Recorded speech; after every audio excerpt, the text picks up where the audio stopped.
Okay, I am back. I'm gonna put my headset in, spray a little of my rose water. This is my product, Edify Me.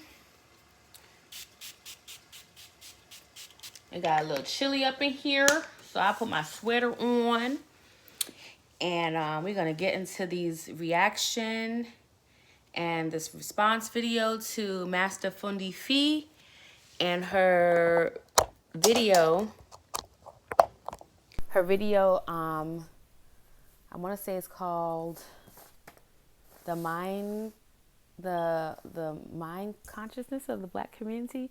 Oh, I don't want to mess up her title. I should have wrote that down, but I did not write that title down. Let me see.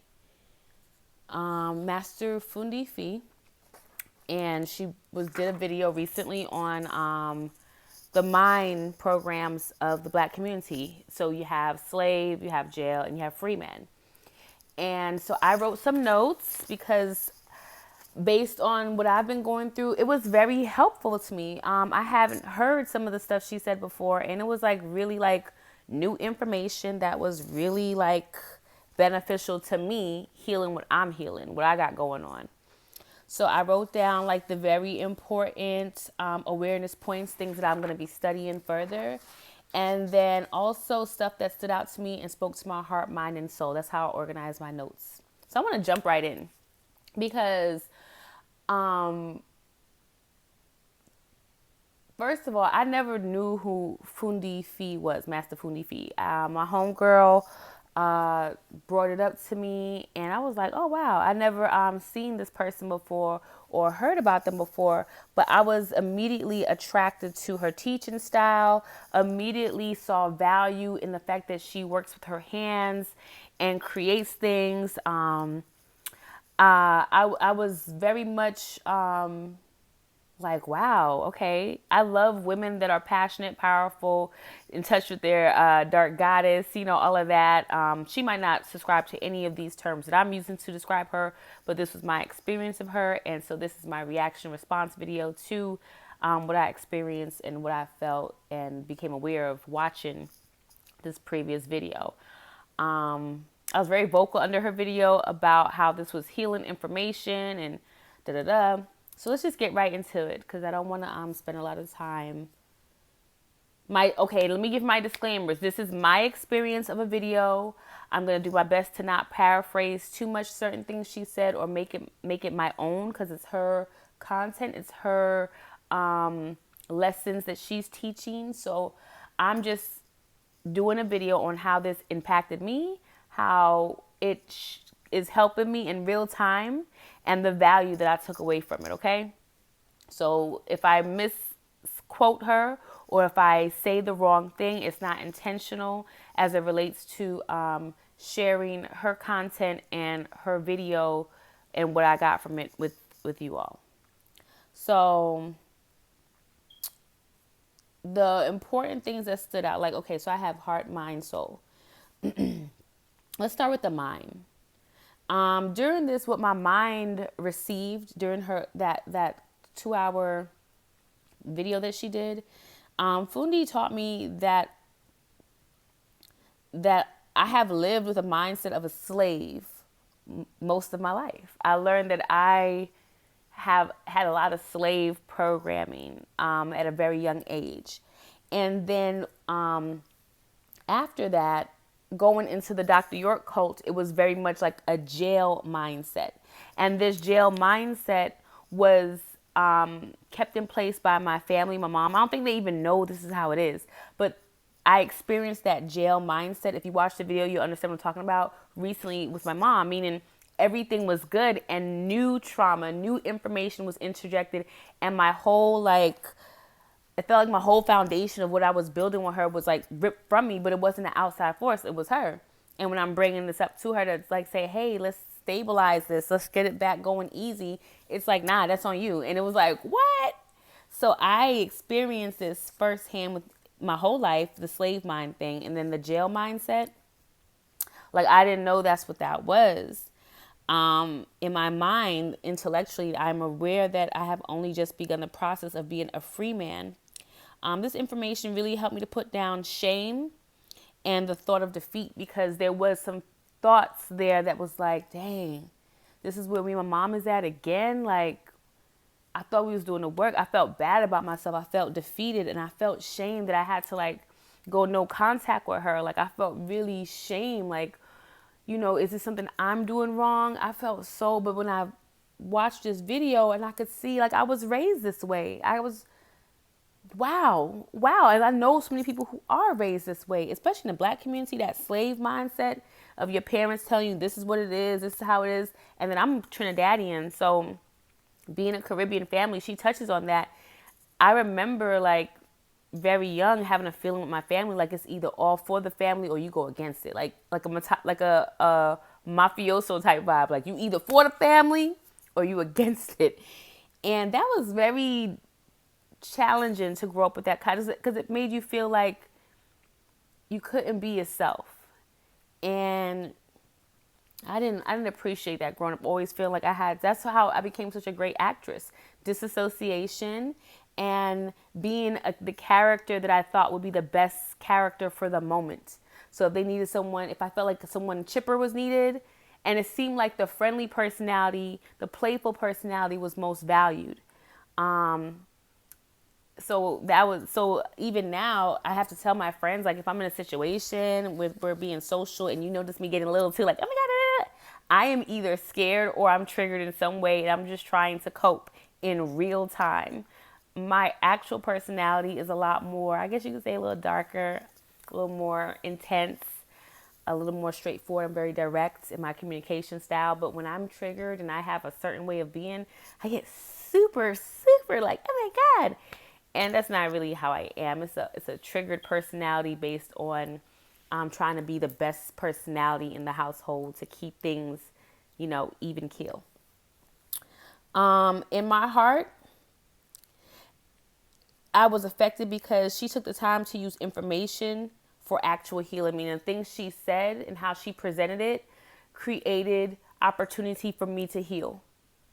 Like I said, I had new information, things were being said and shared that I had never heard of before, and it was very much on time and on point for me.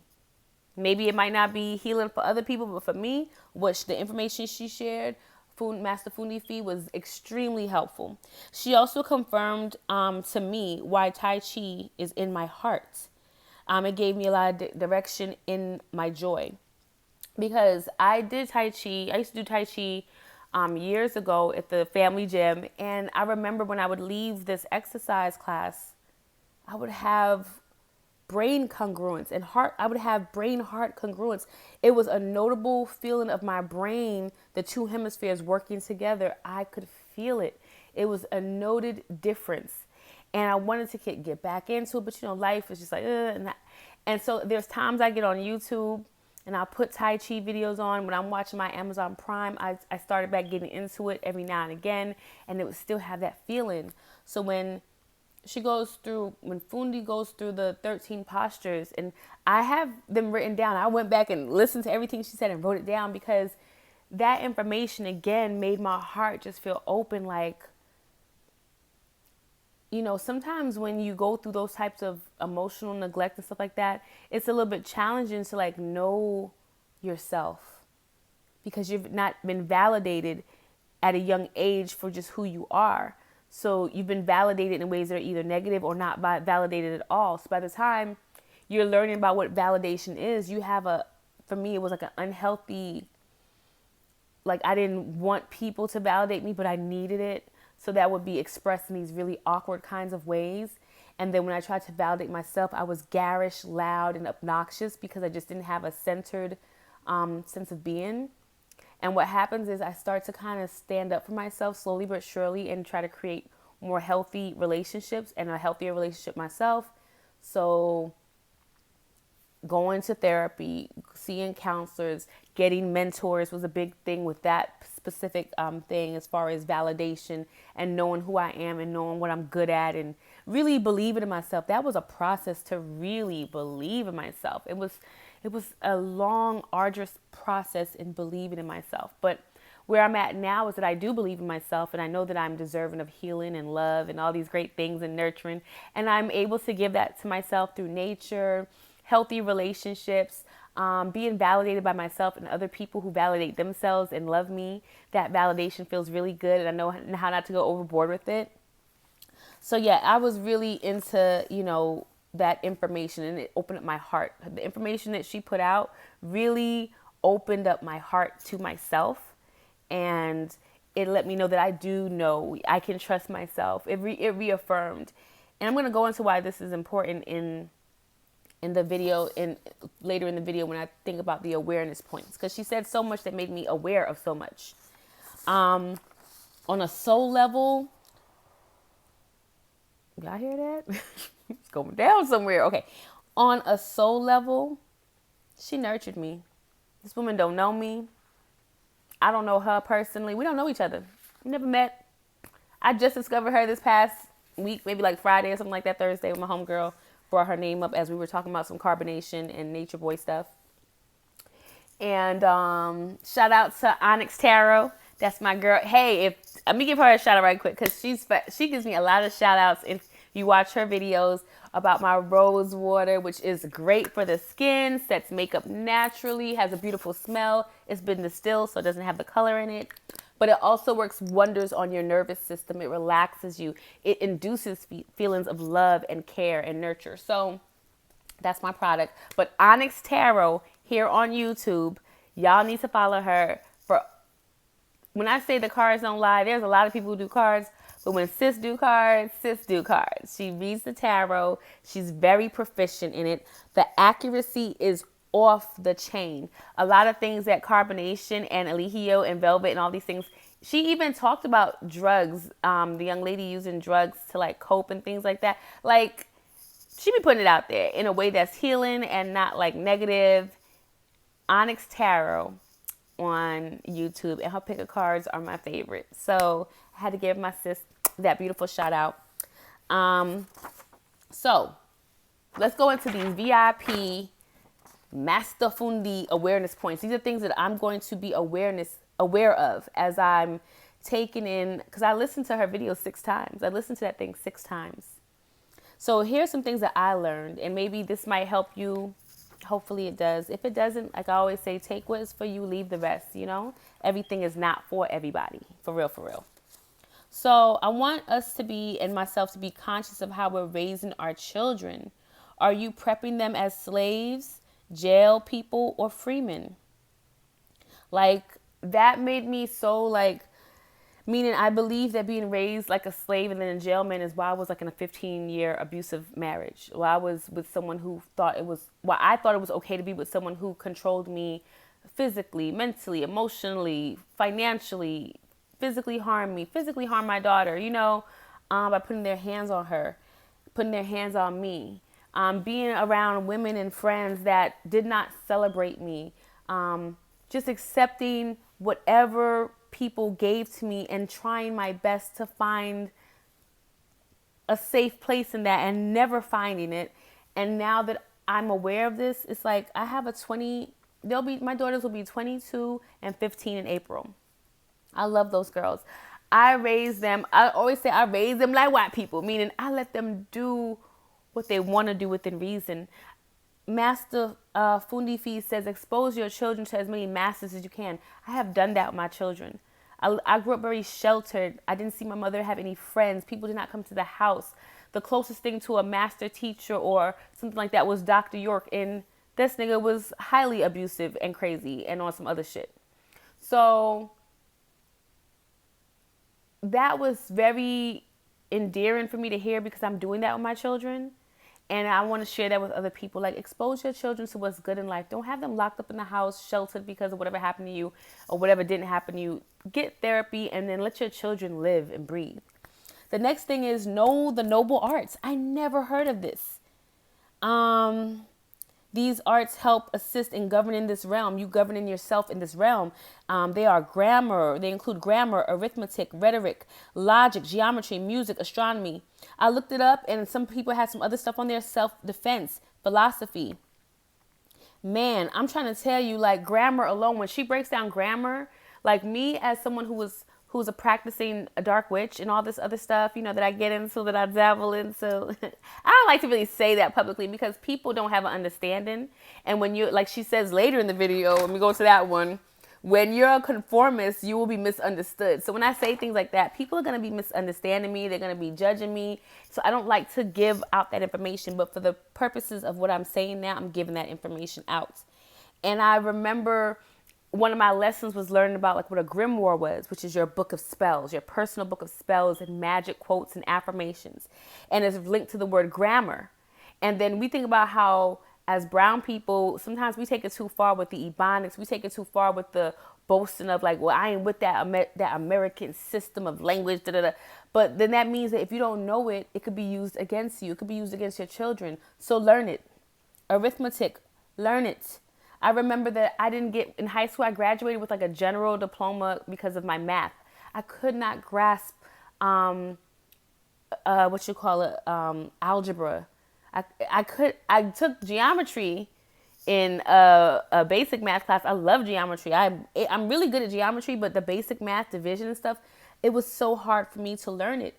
It took me all the way getting to college and doing remedial courses and asking the right questions to learn that it wasn't that I was stupid in math. It's just that I processed it like philosophy. I was like into the theory of math. I was asking questions like, well, where does the Y come from?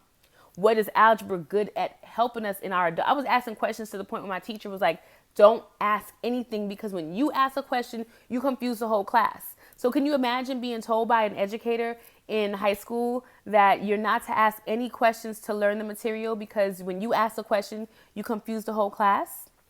Crazy, right? But that's what I was told. I went to college and was taking remedial algebra. And when I was asking these questions, the professor was like, you're like into the philosophy and the theory of math. And I remember asking a question like, so this sentence of 8b times 4y equals it. I was like, so this is like saying we're all on this bus and there's a white man sitting over there by a child and he's talking to this black man about, I had this weird ass sentence and she was like, yes, this is how, and it helped me understand the formulas and I was passing my math class. Do you understand how that felt for someone who felt like they had a learning disability when it came to math their whole life? But here's the kicker. When I was taking standardized tests, I would score high in math. I knew how to take tests really well. I have great test taking skills. And when I would take these standardized tests, I'd be so scared. Because I'm like, I don't know this stuff. I don't know like 75% of what they're asking me.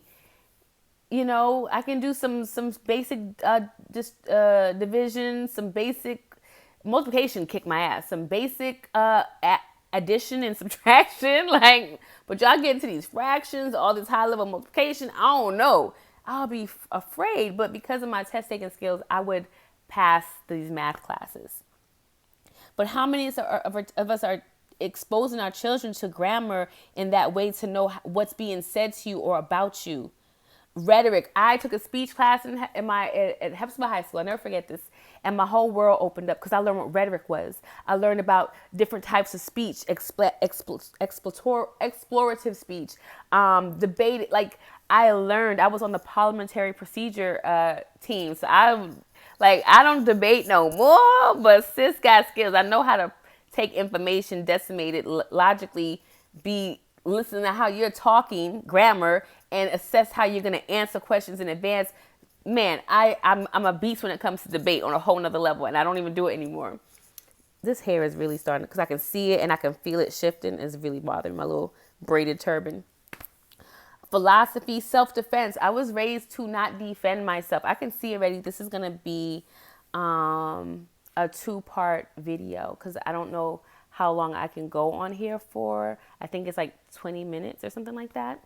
But I'm gonna go until it cuts off. How about that? Also, she brought up knowing your master program and be willing to study and learn and adjust and adapt if more beneficial master programming is available or necessary. The whole point is self-mastery.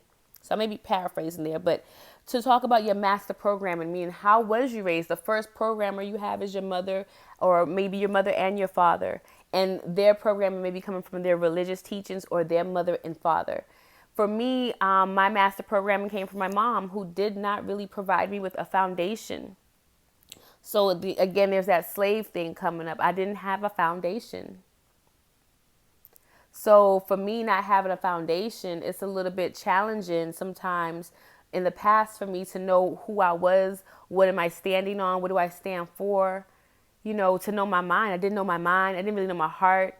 I didn't know things until I got into like maybe, I want to say, I don't feel like I started knowing things until like my early mid 30s is when my brain started working a little bit better.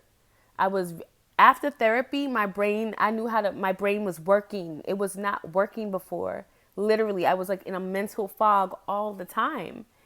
I couldn't process information. I was always crying. You couldn't say two things to me without me crying and taking it in such a way where you're like, dang, I just, asked you a question. You over here crying because of what I was hearing. Everything was being filtered through this, like, I'm not worth anything. I ain't shit. Nobody cares about me filter. So it didn't really matter what you were saying to me. I felt horrible all the time. And I was filtering everything through this. So I was just always crying. I was always hypersensitive from the trauma that was not processed and, things like that. When I got to therapy, I was able to learn how to say, I don't like that. Please don't do that. Even if I was crying while I was saying it, or to walk away from situations, or eventually to leave my ex-husband, which was so hard for me. I loved this man. I wanted him, even though he was abusing me. Again, my processing was like, he needs someone. If he's treating me like this, he needs someone to be there for him. I'm going to be there for him. And it wasn't until I started being there for myself that I dealt with a lot of abuse from him and a lot of abuse from my family. I felt abandoned by my family, and I felt like nobody wasn't helping me. And I had to learn how to help myself. And going through that situation helped me to learn how to help myself. I had to ask for help from strangers.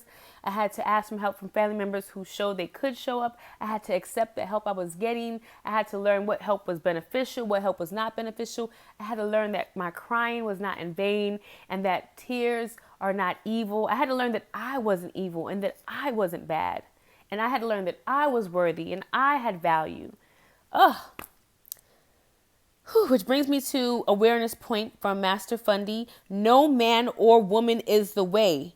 They are their way. I had come to that understanding through the Dr. York cult. It was one of the few things I understood after clearing myself out of that energy and looking at it objectively. And I was like, this man took us through his fake perceived lineage.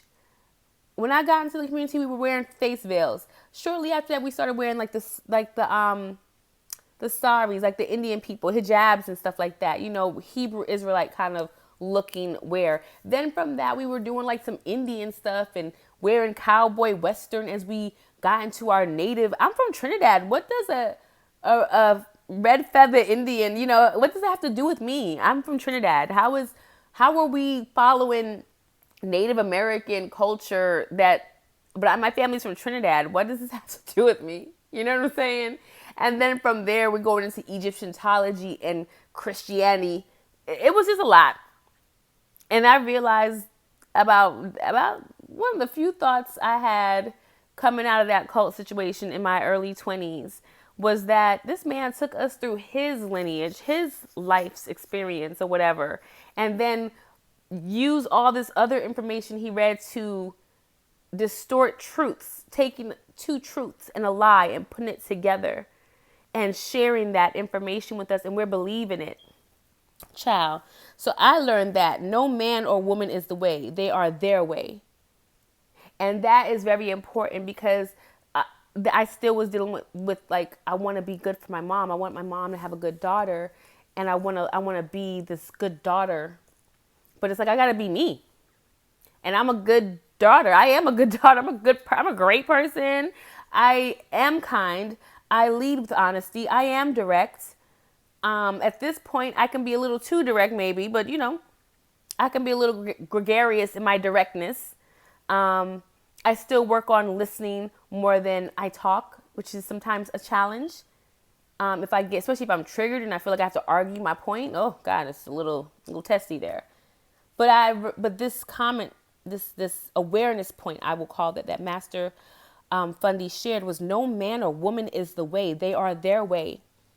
Even in my early spiritual teaching, when I started getting to spirituality heavily and realizing that I had a heart to teach, I would it would be hard for me to go against my mentors. It'd be hard for me to voice, I don't agree with that. It'd be hard for me to say, well, what about, I would just take in what I was being taught, and this person became the new God, the new focus.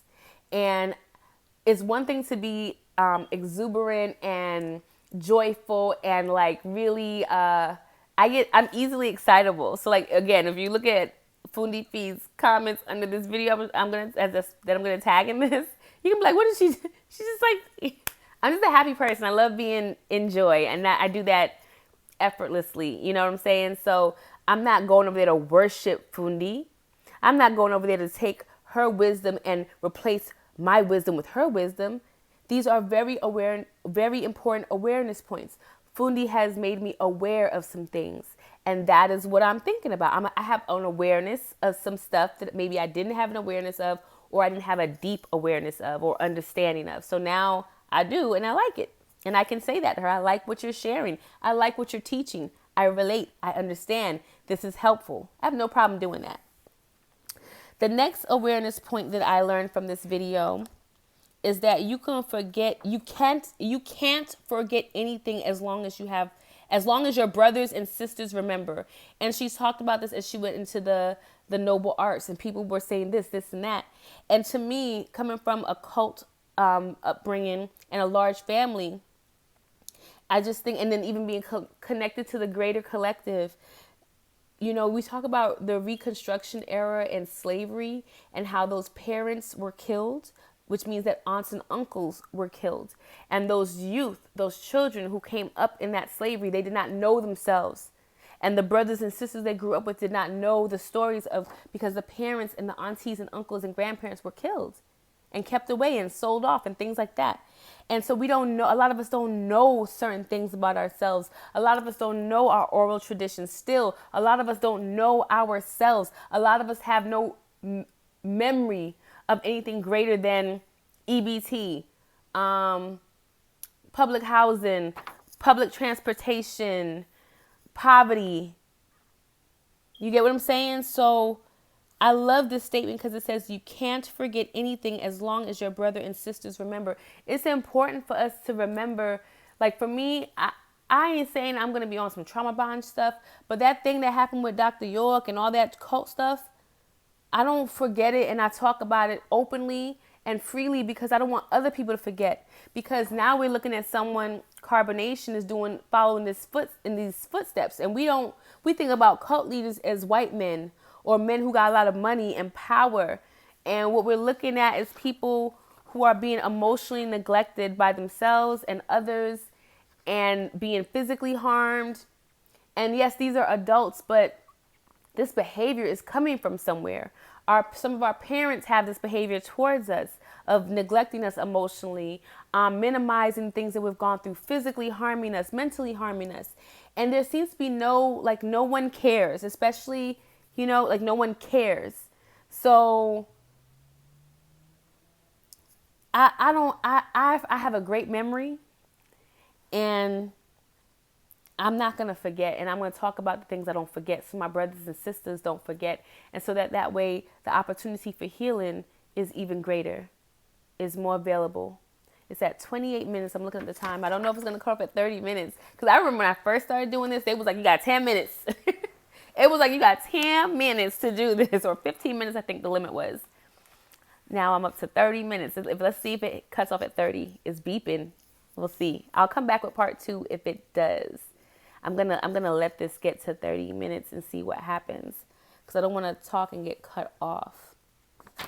Well, I only have 1, 2, 3 more awareness points, to talk about as far as this Master Fundi's video with the mindset of blacks being slave, jail, or freeman. So I have 3 more awareness points to speak on. I'm just I don't want it to cut off. So it's at 29:37. And I'm very thankful for this. I'm very thankful for these lessons. I'm very thankful for the teachers that show up for the community. They're necessary. I'm one of those teachers. We're necessary. We have value, and we're going to continue to teach, and we're going to continue to share, and we're going to continue to heal. So 29 minutes and 57. Let's see what happens at 30. Oh, it's still going. So let's get to these 3 points. This is the longest video I think I've ever done on here. So,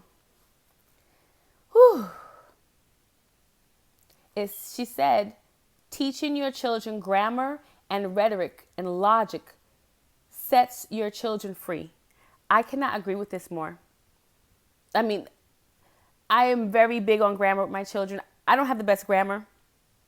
When I get emotional, it's very challenging for me to communicate at times.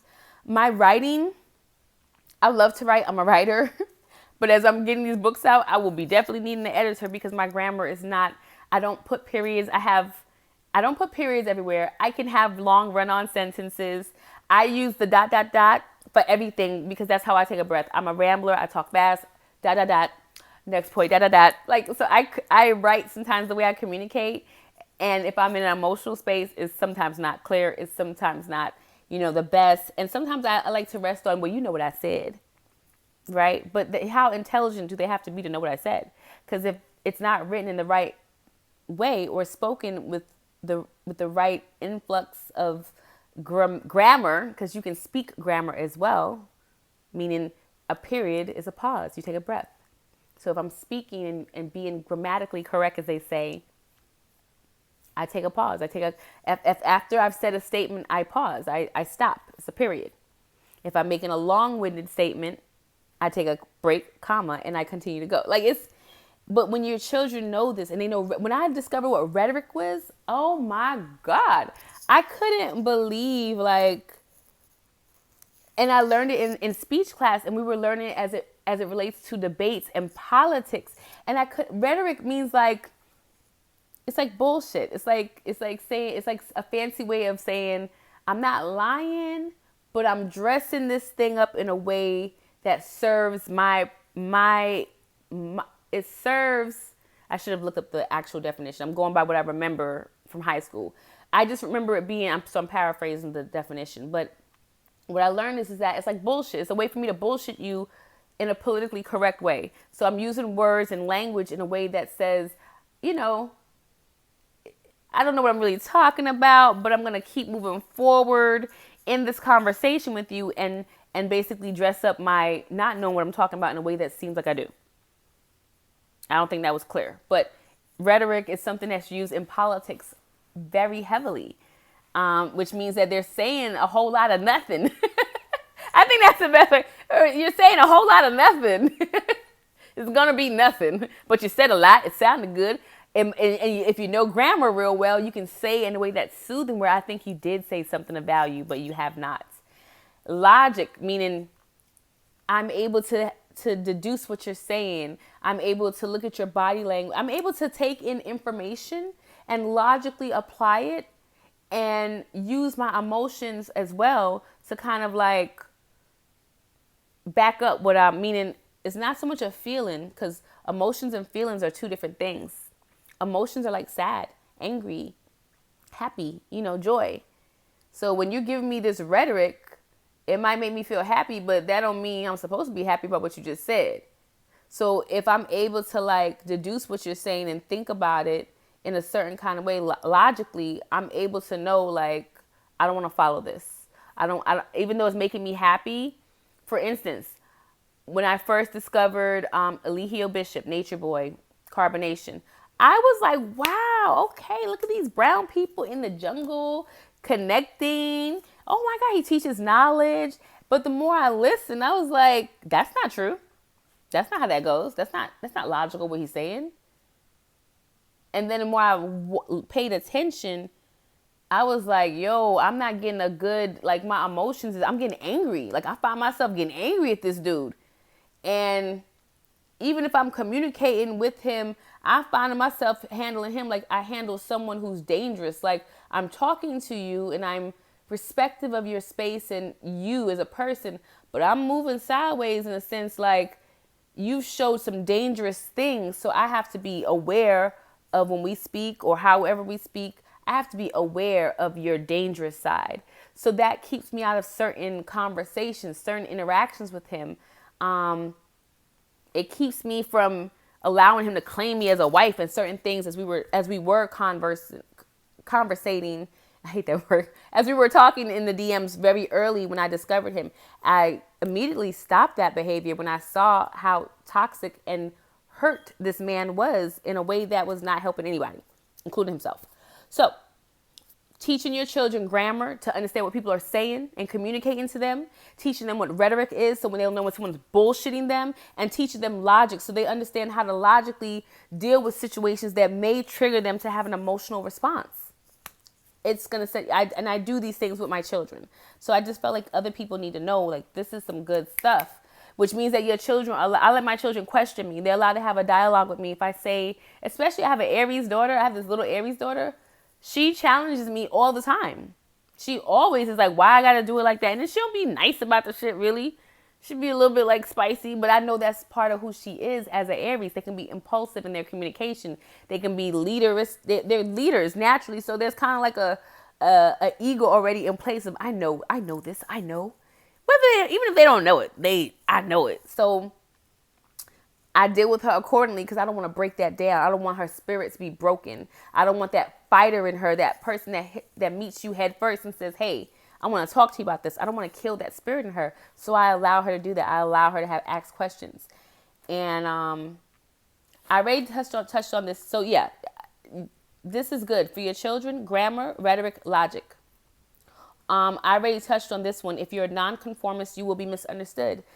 When she said that, it made me feel happy. I had a happy emotion behind that because it was like, that explains so much for me. I am very much a nonconformist. Even when I was doing my best to conform, I wasn't good at it. I'm not good at conforming. I'm not good at it.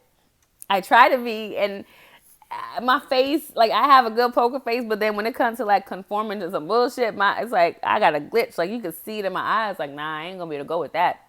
I can't go for that. Can't go for that. Like, so that's something to know. So to me, that helps me pick and choose my battles. So when I say something that someone's never heard before, they don't understand, it's outside of the norms, it's outside of what society says we're going to accept, it's outside of what a group says they're going to accept, when it's not me just going along with what other people are going along with, I understand that I'm going to be misunderstood.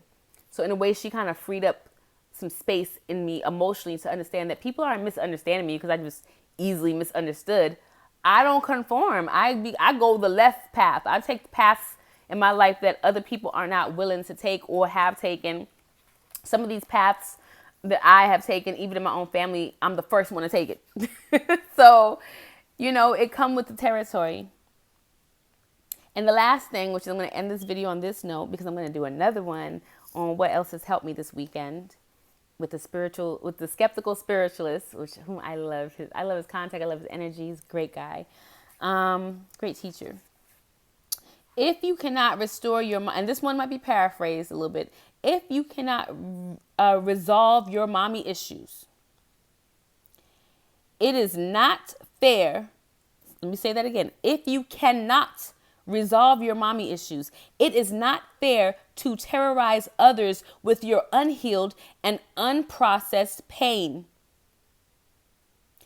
Get help letting go of this and begin the process of giving yourself what you need and want to heal. She didn't say it like that. But what she did make clear was, if you cannot resolve your mommy issues, it is not fair to terrorize or put that pain onto others. This hits home for me because when my mother says, nah, this is your issue, this is your pain, I heard her. I could have did what I normally do, is make it like demonize it, make it like in the past I would demonize that would send me into a tailspin. It did hurt because it's like, if it's a relationship, it takes two.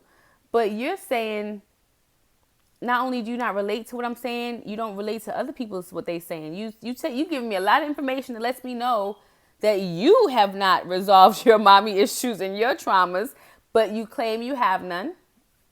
So that's cool too. But regardless, if you don't have them, I got them. And I didn't get them by myself. But if I got to do the work by myself, I'm going to do the work because I've been doing the work and I've been healing with a lot of what we call family support at a certain point. Now I have a lot of family support with this, but at one time I didn't have any family support, and that was challenging. That was very challenging for me.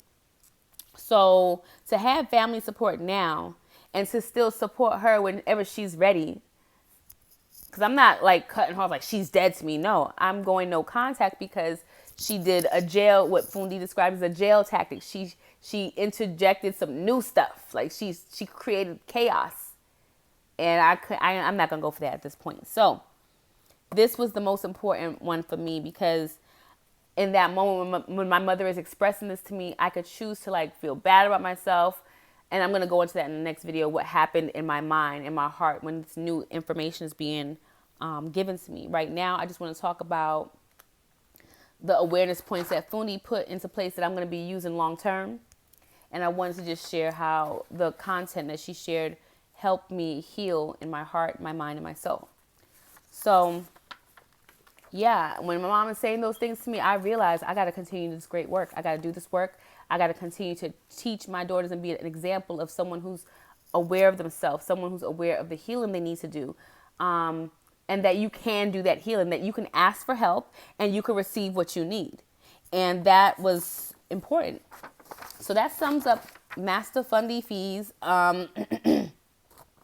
YouTube video this is my reaction and response video to it. I'm very grateful that she shared the content, and I'm looking forward to more of her content. She also has one about the parable of the three dogs.